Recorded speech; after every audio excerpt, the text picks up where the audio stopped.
2018 കേരളത്തെ മുൾമുനയിൽ നിർത്തിയ നിപ്പ വൈറസ് വീണ്ടും എത്തിയിരിക്കുകയാണ്. സർവ്വവ്യാപിയായി പടർന്നു പിടിക്കാതെ ഈ രോഗത്തെ തടഞ്ഞു നിർത്താനായതാണ് നമ്മുടെ ചരിത്രം. എങ്ങനെയാണ് നിപ്പ പടരുന്നതെന്ന് പരിശോധിക്കാം.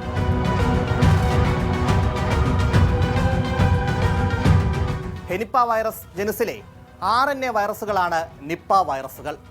മൃഗങ്ങളിൽ നിന്ന് മനുഷ്യരിലേക്ക് പടരുന്ന സൂണോറ്റിക് ഡിസീസ് വിഭാഗത്തിലാണ് നിപ്പയെ ഉൾപ്പെടുത്തിയിരിക്കുന്നത്. പഴവർഗ്ഗങ്ങൾ ഭക്ഷിച്ച് ജീവിക്കുന്ന വവ്വാലുകളാണ് വൈറസിന്റെ പ്രകൃതിദത്ത വാഹകർ. വവ്വാലുകൾ ഭക്ഷിച്ചുപേക്ഷിക്കുന്ന ഫലങ്ങളിലൂടെ രോഗം പകരുന്നു. നിപ്പ വൈറസ് ബാധിച്ച രോഗിയുടെ ശരീരസ്രവങ്ങൾ വഴിയും രോഗം പകരാം. തുമ്മുമ്പോഴും മറ്റും അന്തരീക്ഷത്തിലൂടെയും രോഗം പകരാം. തലച്ചോറിനെയും ഹൃദയത്തെയും മറ്റും ബാധിക്കുന്നതാണ് മരണകാരണമാകുന്നത്. ഇനി എന്താണ് നിപ്പയുടെ പ്രധാന ലക്ഷണങ്ങളെന്ന് നോക്കാം.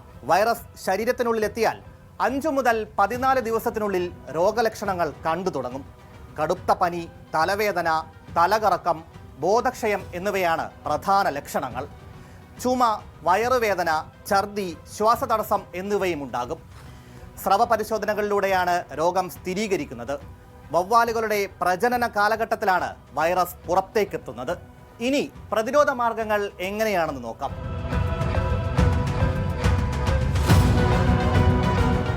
വവ്വാലുകൾ കടിച്ച പഴങ്ങൾ ഒഴിവാക്കുക എന്നതാണ് പ്രധാനം. രോഗിയുമായി സമ്പർക്കം ഉണ്ടായതിനു ശേഷം കൈകൾ സോപ്പും വെള്ളവും ഉപയോഗിച്ച് നന്നായി കഴുകുക. വൈറസ് ബാധിച്ചവരുമായി 1 മീറ്ററെങ്കിലും ദൂരം പാലിക്കുക.